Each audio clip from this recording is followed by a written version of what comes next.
All right, so for this last talk, Brendan gave me the future of DIA, which is pretty broad. And so knowing that a bunch of you were actually interested in modifications and the fact that we hadn't actually covered anything about modifications yet, I thought I'd present this talk, which is about doing PTM work with DIA and with PRM as well. So that the intention here is to be, as opposed to the tutorial section, this is supposed to be like 1 part take home and maybe 3 parts inspiration to kind of give you an idea as to what we can do with DIA by looking at a problem that honestly I think is maybe not really well addressable with DDA. And I think that phosphopeptides are something, and I will give you some evidence for that, is analyzing phosphopeptides maybe is more of a mess than we realize when we think about it with DDA. Okay, so as I said, I'm interested in phosphopeptides. I'm interested in signaling from the surface of the cell into the inner nucleus. And this is oftentimes done with these phosphorylation networks. So I'm showing you, for example, here, this is the insulin IGF receptor pathway, where insulin will bind to the insulin receptor, which will signal its substrate, which will cause a phosphorylation of PI3 kinase, and then AKT, and then mTOR, which will do a lot of stuff. So AKT on its own has over 100 substrates afterwards, and many of them result in crazy things like cell growth and proliferation, motility. Like this is a perfect target if you're interested in studying cancer, for example, because something haywire in this system would certainly result in a bad, potentially very bad phenotype. So, so mTOR is again going to phosphorylate this ribosome kinase, and the S6 kinase is going to again phosphorylate the insulin receptor substrate, but turn it off, right? The phosphorylate in a different place, turn it off, and then sort of stop this feedback loop, right? Okay, so if you're interested, like I am, for example, in studying something like this, you would be wanting to catalog a whole bunch of sites of phosphorylation. So this is a nice list. I've got some AKT1 sites here. I've got some AKT1 substrate 1 sites, AKT2, which is a paralog of AKT1, and I've got mTOR down here. Okay. So these are the peptides that you should look for if you are interested in monitoring these specific sites. And I'll get to how I know them ahead of time. But already, I think there's a really important concept here, which has been touched upon in previous talks, but I want to really hammer this home. The difference between the phosphorylated AKT1 and phosphorylated AKT2 is just a single polymorphism. It's just one difference in amino acids. You can tell the difference between those with a mass spectrometer, a 41 mass shift, but they have very different effects if one is phosphorylated versus the other. And all of the antibody assays that are available now, if you're doing an ELISA, will not be able to tell the difference between these two. So they measure AKT activity, not AKT1 or AKT2 activity. Okay? You look positive. You good? Okay, good. Okay, so AKT1 is involved in cell growth and all of those sort of horrible things you think about with cancer, while AKT2 is really just about the sort of normal things you think about with insulin, like glycogen storage. Okay, so that brings me to the first point, which is that mass spectrometry really enables phosphoproteomics, but it doesn't actually make it easy. And so the question of how you choose which peptide you want to go after, I think, is a really important thing. Because if you look at this list, those peptides right here are extremely long and include miscleavages, right? And so the question is, why is this cleavage form the best form, and what charge state should I be looking for, and that sort of thing? It's actually a pretty hard question to answer. So biology dictates which site you need to go after, but it doesn't tell you which peptide you should look for in your assay. So, as I said, which miscleavage form, what charge state, what retention time should we get?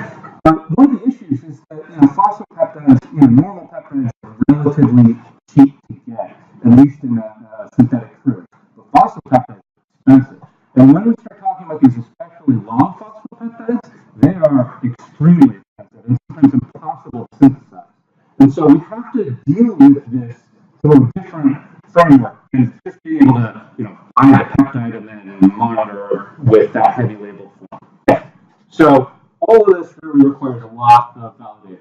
And so I'm going to talk to you about two aspects here. And one of them is on constructing a massive phospho library. And then the second one is how can we leverage this library for dealing with DIA data. Okay, so here's the deal. We've all collected a ton of DIA data in the past. Every lab has a lot of it, to be honest. Even we do, right? Despite the fact that we're only telling you about target work and DIA and TRX and all that stuff. There's a substantial amount of work that's done in the lab. It's DIA only. Okay, so, sorry, Mike. And there's a ton of information that's embedded in this. So despite the fact that, other people have talked about how, DDAs are trustworthy in terms of being able to pick targets. Well, yeah, I mean, it is. But it's not bad. It's still a starting spot. So what we ended up doing is trying to mine all of that data to generate a deep phosphopeptide-specific spectrum library. I'm talking about MZs and retention times and what the fragmentation spectra actually should look like. So we ended up mapping a bunch of PRTC, so these are IRT peptides, retention time calibrants, in a mixture of phosphopeptides, human phosphopeptides. And we were able to detect about 5,000 of them confidently. So using the retention time alignment of the 12 PRTC peptides, we actually were able to map new IRTs to all of the phosphopeptides that we found in this run. So we now had 5,000 anchors that we could take and map all of those to all of our previous data that we had collected. Because there were at least 100 peptides out of that 5,000 that we would be able to see in any of the other samples, even if they were deep fractionated, even if we were talking about SCX fractionation, even if it was just a subset of the proteome where we got a weird stimulus or something like that, we'd still be able to get at least 100 peptides to be able to map those. So we did that against 700 of our data runs, and then another 250 from a few other groups. Including this great paper by a Mann group, another paper by the Giga group, a Scott Gerber data set that we got. So this is an enormous data set. Okay, so we're talking about over 1,000 MSMS DDA runs in which we were able to catalog over 100,000 phosphosites. Okay? Yeah. IMAC enriched, titanium dioxide enriched, different labs do different things. Different digestion standards. So, for example, we use trypsin exclusively, while others we use lysine and trypsin in 2 different doses. Because we're working off of a bunch of data sets, you actually have a lot of different choices in how you think about that data. I guess one of the key things here is that the prediction algorithms are actually not as, so one of the interesting things is that we were able to reasonably predict which charge hits you should actually be looking for and which cleavage forms. And instead of just counting the number of basic residues, for example, to estimate charge state, we find that, there's agreement with that sort of prediction about half of the time, and that the other half of the time, oftentimes we see lower charged peptides. And this is probably because the phosphate adds this huge negative charge onto the peptide, right? Okay, so miscleavages are another aspect of that, and that's because if you've got this great big negative charge hanging off the end, right, off of neurolysine or arginine, the trypsin is just not going to be able to get in there and see it. It's sterically hindered, and it's also charge hindered as well to get in there. So we oftentimes see much larger peptides than usual. And so, again, as we were saying, DDA is a great example of what are the best peptides to go for. It's still better than just kind of guessing.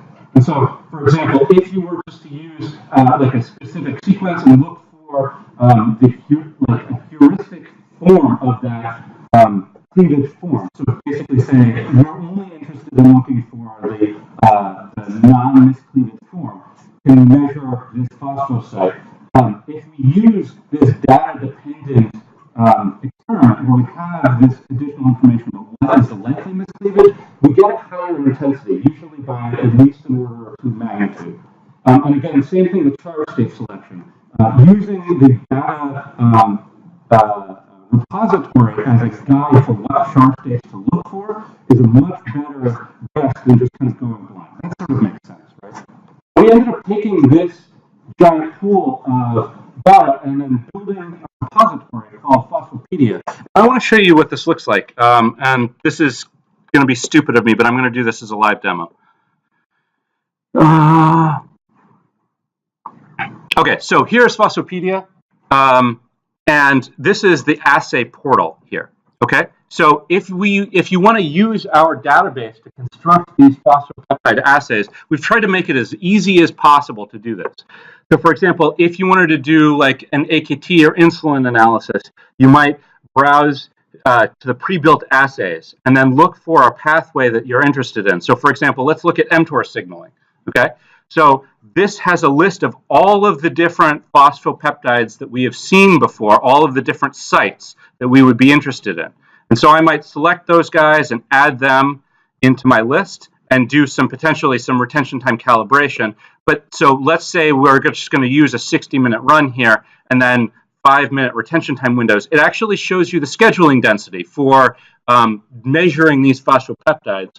And we end up generating, so this is an inclusion list right here, basically, for a thermo instrument, and you can export this. Now you'll notice, for example, that I'm scheduling maybe a few too many peptides down over here by the 45-minute time point.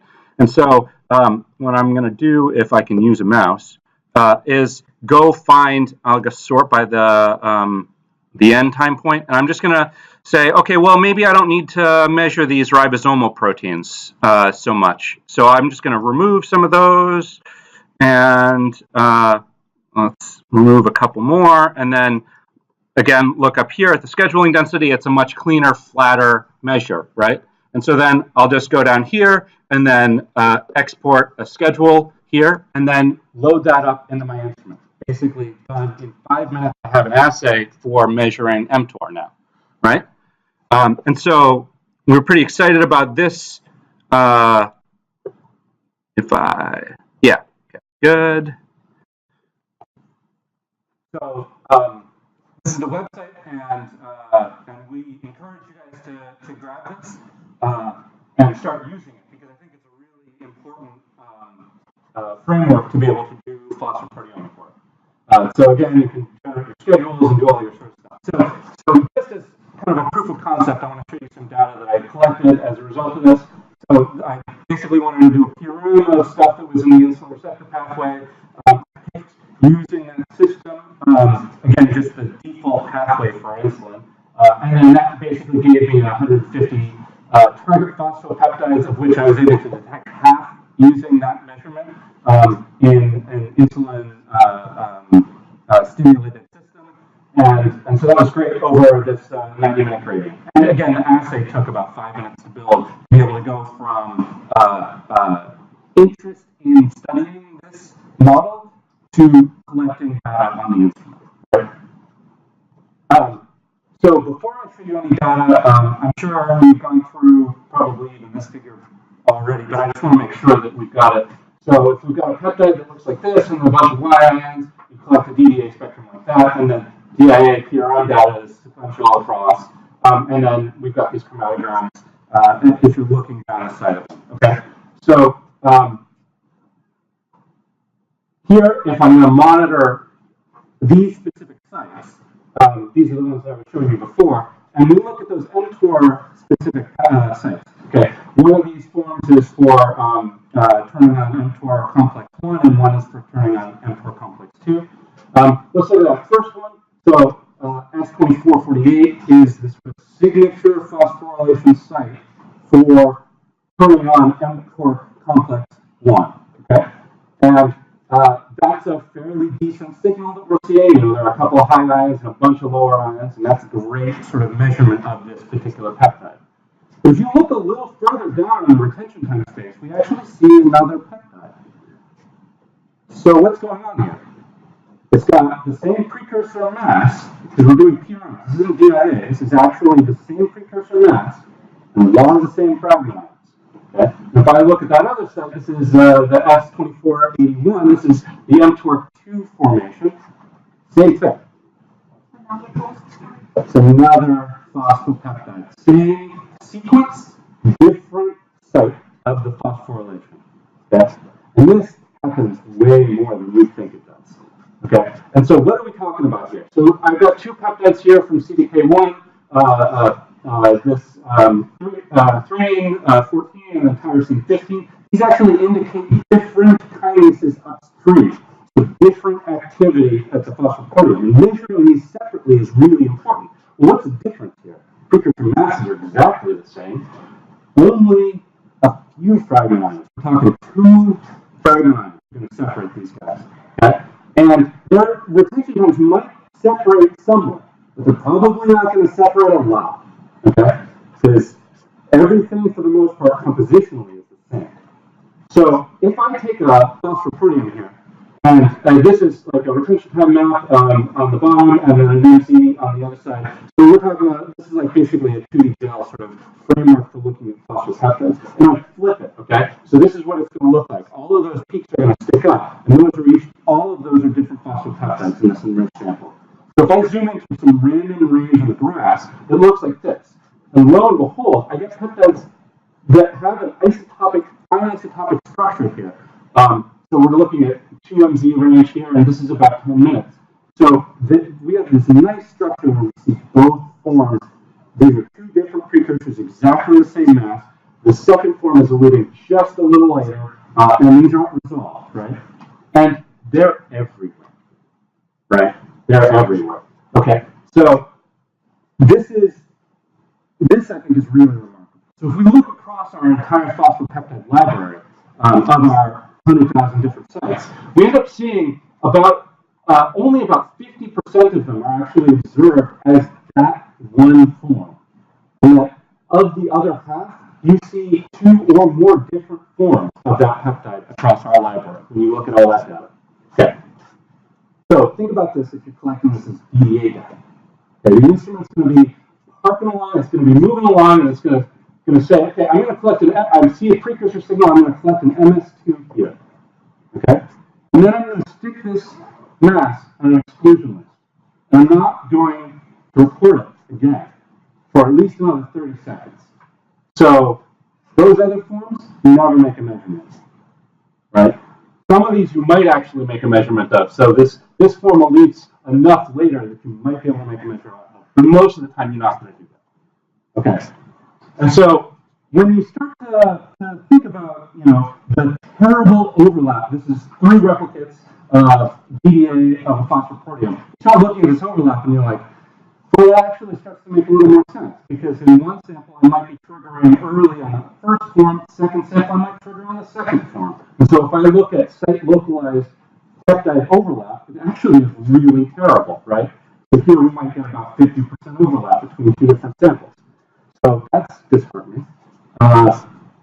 But so I probably wouldn't be talking about this if we didn't have some idea of how to deal with this. And so our thought is that, DIA is going to take regular scans across the peak, no matter what. It's not working with a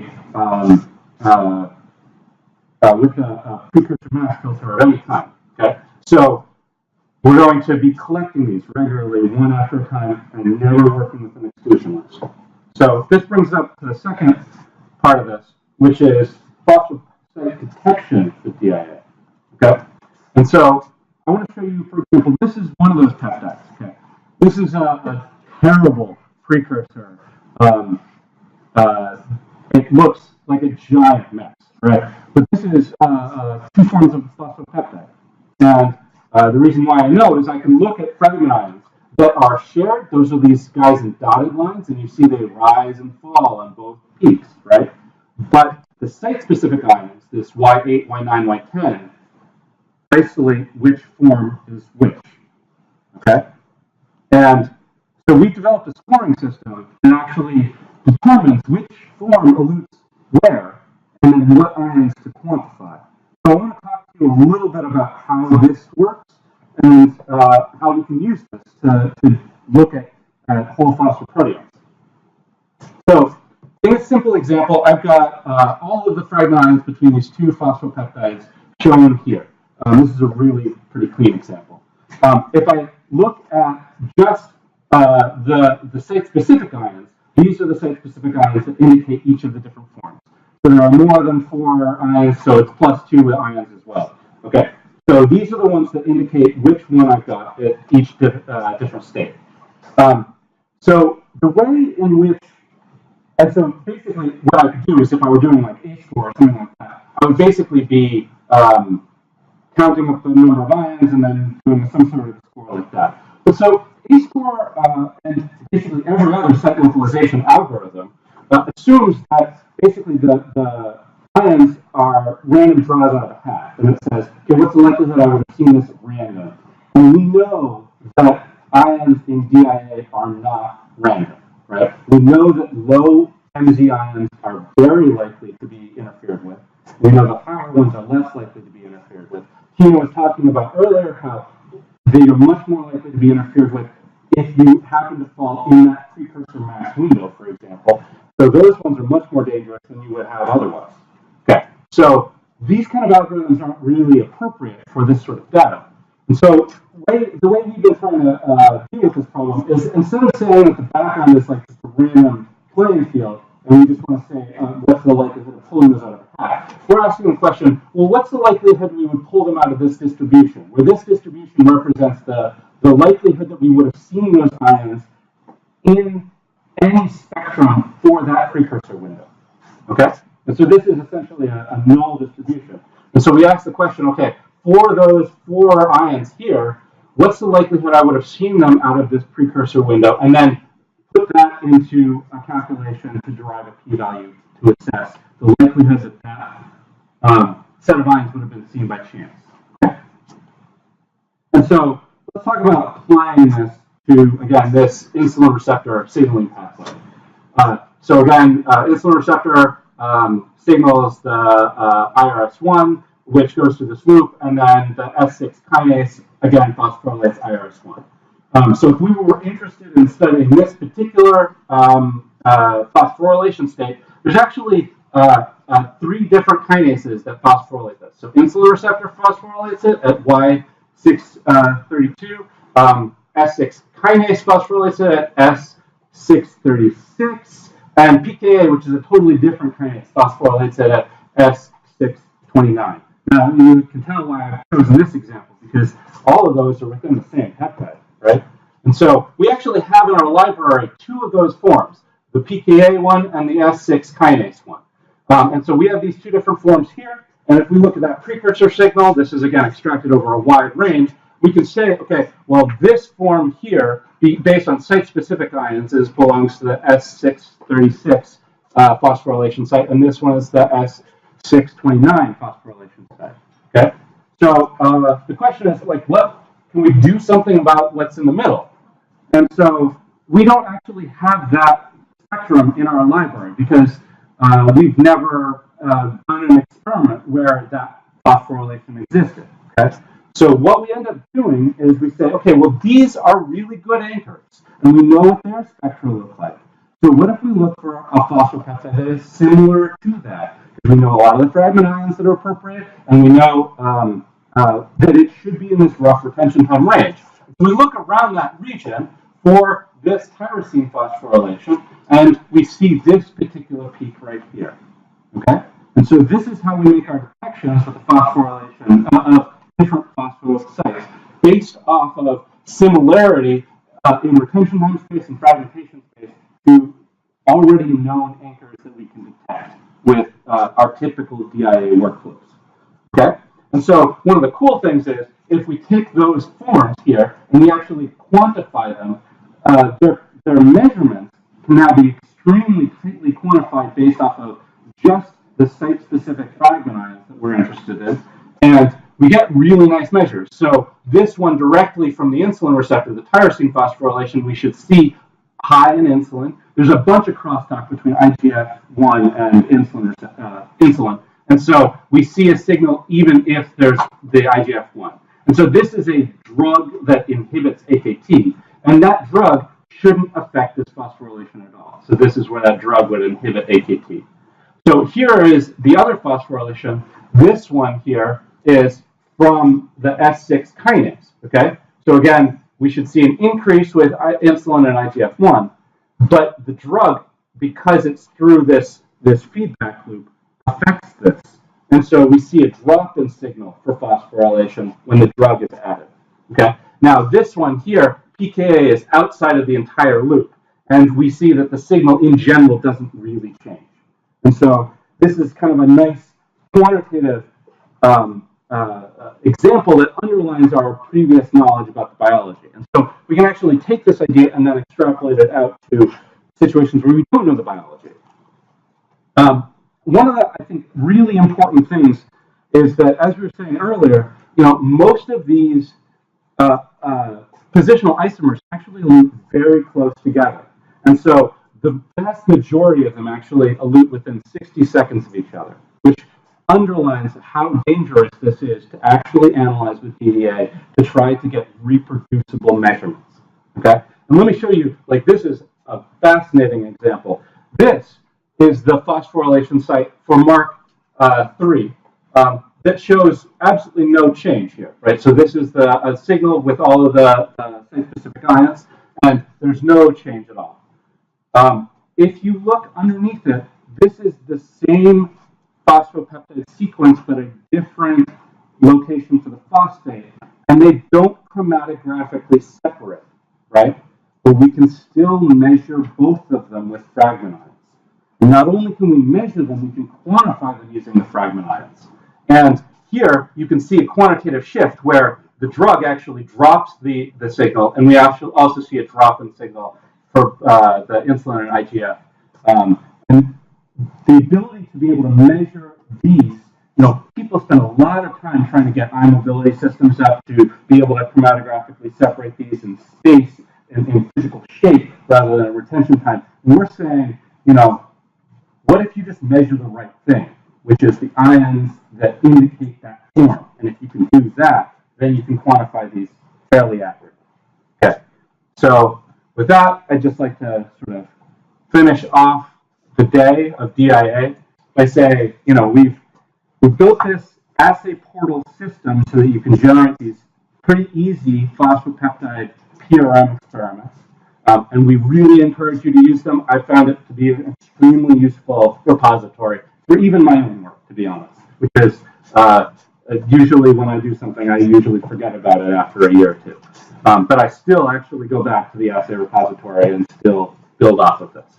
Okay, so this idea of using PRMs in DIA, I think, will play a really critical role in being able to measure accurately the phosphoproteome. And that these positional isomers are really common, much more common than we ever imagined. And that they're probably the indicator for why we end up seeing so many missing values in DDA experiments. So with that, I'd like to thank Mike and Judith Bien, who is also a major collaborator on this project, as well as a bunch of people in the lab who've helped on a variety of these projects. And with that, I would love to take your questions, or we could just go down and get a beer at the wherever we're getting dinner.